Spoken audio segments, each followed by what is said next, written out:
Hello my YouTube friends, welcome back to my Exam Aspire. Ancient history में आज हम पढ़ेंगे पोस्ट मौर्य पीरियड। तो जो भी फ्रेंड मेरे चैनल पे नए हैं और हैंड रिटन नोट्स पढ़ना चाहते हैं, जल्दी से चैनल को सब्सक्राइब करें। और ये डाटा जो है आपको एक बुक में नहीं मिलेगा, तो प्लीज़ अपने नोट्स पे आप बनाते रहें। और आप मुझे टेलीग्राम चैनल पे भी ज्वाइन कर सकते हैं और इंस्टाग्राम चैनल पे फॉलो कर सकते हैं। उनका लिंक मैं अपने डिस्क्रिप्शन बॉक्स में आपको दे दूंगी। स्टार्ट करते हैं पोस्ट मौर्य पीरियड। टाइम था 200 BC से 300 AD। तो प्रीवियस वीडियो में हमने मौर्य डायनेस्टी के बारे में पढ़ा था। मौर्य डायनेस्टी के फाउंडर थे चंद्रगुप्त मौर्य। चंद्रगुप्त मौर्य ने मौर्य डायनेस्टी की स्थापना कब की थी, वो आपने मुझे कमेंट बॉक्स में बताना है, ठीक है। और मौर्य डायनेस्टी के लास्ट शासक थे बृहदत्त। बृहदत्त को किसने मारा था? पुष्यमित्रा शुंगा ने, और उन्होंने शुंगा डायनेस्टी की स्थापना की थी। अशोका की डेथ के बाद जो है मौर्य डायनेस्टी का डिक्लाइन स्टार्ट हो गया था, ठीक है। Mauryans were succeeded by many ruling dynasties from Central Asia in north west India and native ruler Shunga Kanva Satavahana in the eastern, central and Deccan region of India, ठीक है। मौर्य के डिक्लाइन के बाद जो है सेंट्रल एशिया से कई शासक राजवंश आए, ठीक है। और नॉर्थ वेस्ट इंडिया पे जो है इंडो ग्रीक, शक, पार्थन और कुषाण जैसे विदेशियों ने शासन किया। और पूर्वी भारत, मध्य भारत और डेक्कन रीजन पे जो है शुंग, कनब और सातवाहन जैसे देशी शासकों ने वहां पे शासन किया, ठीक है। अब हम पढ़ेंगे foreign states. The Indo Greeks इन्वेशन took place around 200 BC, ठीक है। इन्होंने कब आक्रमण किया था? 200 BC के around. Mauryans were king fail to restrict them. जो मौर्य राजा थे वो इनको रोकने में फेल हो गए थे। First to invent India Indo Greek और बैक्टीरियन ग्रीक। इंडो ग्रीक को और क्या कहा गया? Bactrian Greek. क्यों कहा गया इनको? Because they rule Bactrian in north Afghanistan lie south of the Oxus river, ठीक है। तो इसीलिए इनको, और दूसरा नाम क्या था? Bactrian Greek. और इंडो ग्रीक जो थे जिन्होंने पहली बार भारत पे आक्रमण किया था। They occupy a large portion of northwest India and moved up to Ayodhya and Patliputra. इन्होंने जो है उत्तर पश्चिम भारत का लार्ज पोर्शन को ऑक्युपाई किया and they move up to Ayodhya and Pataliputra. Their first king was Demetrius first, ठीक है। 200 से 180 BC इनका टाइम था। तो इंडो ग्रीक के फर्स्ट किंग कौन थे? Demetrius first. The most famous Indo Greek ruler, ठीक है। इंडो ग्रीक रूलर जो काफी फेमस थे वो कौन थे? मेनिंदर। इनका टाइम था 165 से 145 BCE, also known as Milinda. इनको क्या कहा गया? मलिंदा।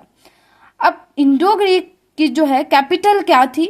वो थी Sakala, modern Sialkot in Punjab. He invented the Ganga Yamuna द्वीप। इन्होंने कहाँ पे आक्रमण किया था? गंगा यमुना द्वीप। द्वीप का मतलब हुआ कि जैसे दो नदियों का जहां पे संगम होता है वहां उसके बीच की जो धरती होती है, जो लैंड होती है, ठीक है। He was converted in Buddhism by Nagasena. तो मिनिंदर को जो है किसने बुद्धिज्म में कन्वर्ट किया था? वो थे नागसेना। तो ये आपने याद रखना है। तो यहां तक आपका हो गया। काफी इंपॉर्टेंट क्वेश्चन है इसमें जो आपने लिखने भी है और याद भी करने हैं। Meninder and Nagsena conversation were recorded in the Pali text Malindapano or the question of Malinda. Nagasena कौन थे? बौद्ध भिक्षु थे। तो मिनिंदर और नागसेना के बीच की जो कन्वर्सेशन थी, जो चर्चा हुई बौद्ध धर्म के बारे में, वो कहाँ पे रिकॉर्ड हुई? मलिंदपानो या the question of Milinda. The first ruler in India to issue coins and the first to issue gold coins in India, ठीक है। तो आपने याद रखना है कि भारत में पहली बार कॉइन्स किसने इशू किए थे? इंडो ग्रीक रूलर्स ने, और पहले गोल्ड कॉइन्स इशू किए थे। तो ये क्वेश्चन बहुत बार एग्जाम में पूछा गया है, आपने याद रखना है। फिर है Strato second was the first king to issue lead coin. Strato जो थे उन्होंने जो है पहले ऐसे राजा थे जिन्होंने लेड कॉइन इशू किए थे। They also introduce the practice of military governorship. Governors were called strategos. Indo Greek ruler ने मिलिट्री गवर्नरशिप की प्रथा शुरू की अपने शासन को बनाए रखने के लिए, और गवर्नर्स को कहा गया strategos. Introduce features of Hellenistic art in the north west frontier of India. इसका एग्जाम्पल है गंधारा आर्ट, ठीक है।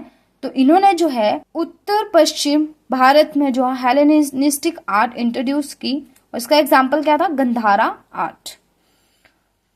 हॉरोशास्त्रा। हॉरोशास्त्रा क्या है? used for astrology in Sanskrit is derived from the Greek term horoscope. हॉरोशास्त्र कहाँ से लिया गया? ग्रीक टर्म थी हॉरोस्कोप, वहां से, और ये यूज किया गया, यूज फॉर एस्ट्रोलॉजी इन संस्कृत। संस्कृत में जो ज्योतिष होते हैं, ठीक है, एस्ट्रोलॉजी, उनके लिए ये टर्म यूज की गई। Greeks imported large amount of pepper from India. Peppers was named as Yavanapriya, ठीक है, काली मिर्च, पेपर क्या है? काली मिर्च, इसका नाम क्या था? यावनम प्रिया। तो ये आपने याद रखना है। और जो यूनानी थे उन्होंने भारत से बड़ी मात्रा में काली मिर्च का आयात किया। तो इसी के साथ आज का ये टॉपिक यहीं पे खत्म होता है। यहाँ से जितने भी इंपॉर्टेंट क्वेश्चन पूछे जाते हैं वो मैंने आपको करवा दिए। आई होप आपको वीडियो पसंद आई हो, तो प्लीज मेरे चैनल को जरूर सब्सक्राइब करें, वीडियो को लाइक करें और साथ ही साथ बेल आइकन प्रेस करना ना भूलें, ताकि जब भी मैं नई वीडियोस अपलोड करूंगी उसकी नोटिफिकेशन सबसे पहले आप तक पहुंचेगी। और अपनी फीडबैक कमेंट बॉक्स में जरूर दें। Thank you.